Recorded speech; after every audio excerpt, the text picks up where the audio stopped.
नमस्कार. स्वप्न आपण सगळेच बघतो, हो ना? पण ती सत्यात कशी उतरवायची?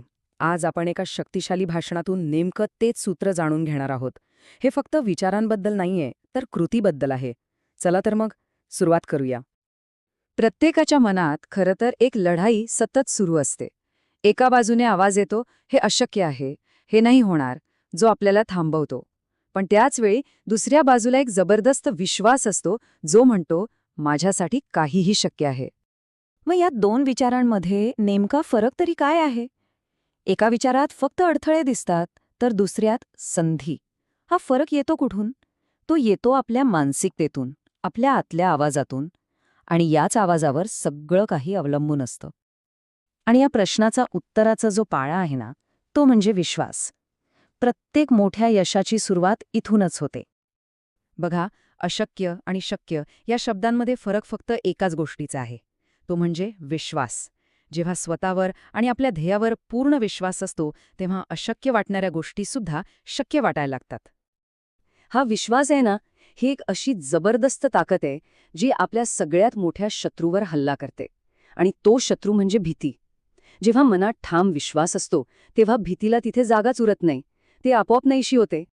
आणि इथूनच आपण दुसऱ्या तितक्याच महत्त्वाच्या मुद्द्याकडे येतो.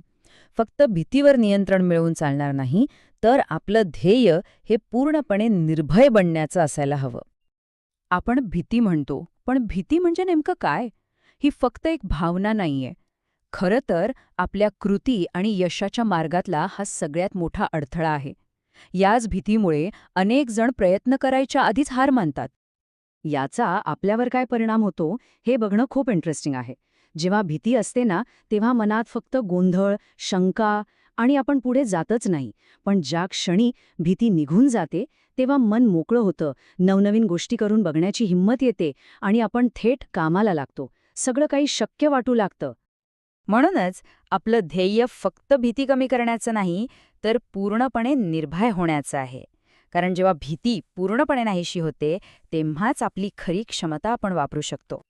बरं, विश्वास आणि निर्भयता हा तर झाला एक मानसिक पाया.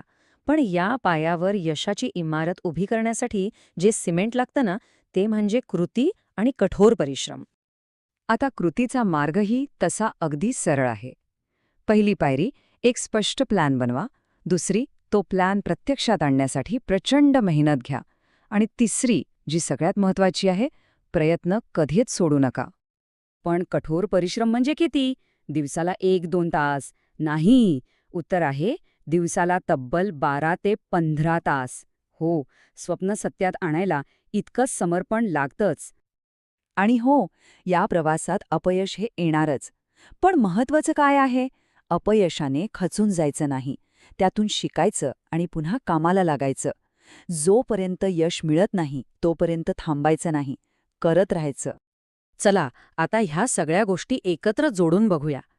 जेव्हा विश्वास, निर्भयता आणि कृती या तिन्ही गोष्टी एकत्र येतात ना, तेव्हा एक जादूच होते. स्वप्न फक्त स्वप्न राहत नाहीत, ती आपलं वास्तव बनू लागतात. तर हेच आहे ते सूत्र, स्वप्नांना वास्तवात आणण्याचं सूत्र. अढळ विश्वास, पूर्ण निर्भयता आणि अथक कृती. जेव्हा या 3 गोष्टी एकत्र येतात, तेव्हा कोणतंही ध्येय अशक्य राहत नाही. आणि शेवटी हा एकच शक्तिशाली विचार लक्षात ठेवणं गरजेचं आहे. प्रत्येकामध्ये आपली स्वप्न सत्यात उतरवण्याची क्षमता आहे.